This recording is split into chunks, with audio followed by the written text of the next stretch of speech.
ठीक है।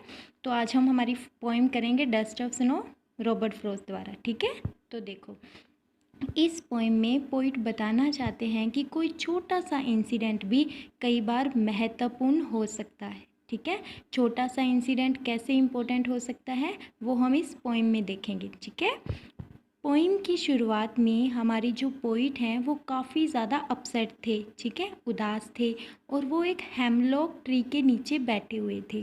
ठीक है, हेमलॉक ट्री कौन सा होता है?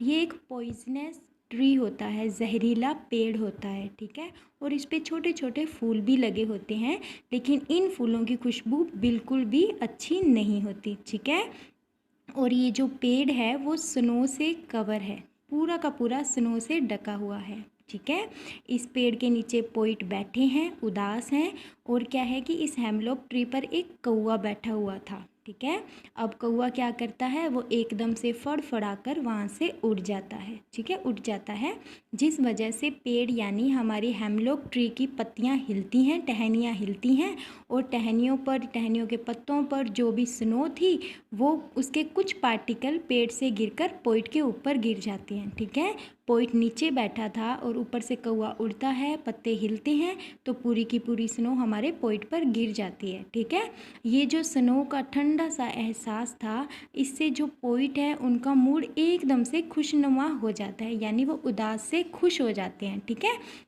क्योंकि वो जिस गहरी सोच में थे वो स्नो गिरने से एकदम टूट जाती है और उनका मन अच्छा हो जाता है। ठीक है, अब आप ही देखो कि एक छोटा सा साधारण सा मोमेंट हुआ, बर्फ़ गिरी, ठीक है, और उससे क्या हुआ कि पोइट के मन में कितना बड़ा बदलाव आ गया, वो उदास से खुश हो गए। ठीक है, अब देखो हमेशा हमने ये सुना है जो कौवा है वो उसे बेसिकली डेथ और फियर का सिंबल माना जाता है। ठीक है, लेकिन इस पोइम में जो हमारे पोइट हैं उन्होंने क्रो को अच्छाई का प्रतीक माना है। कैसे माना है?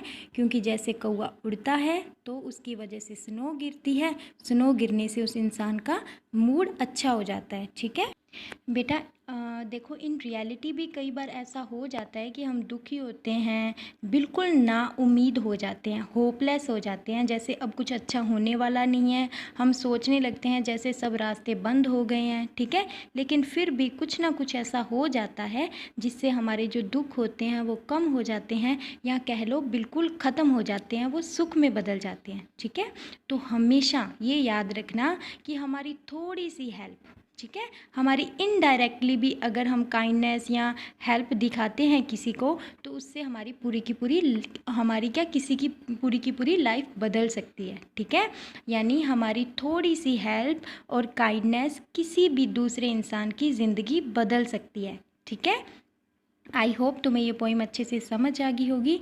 Thank you so much.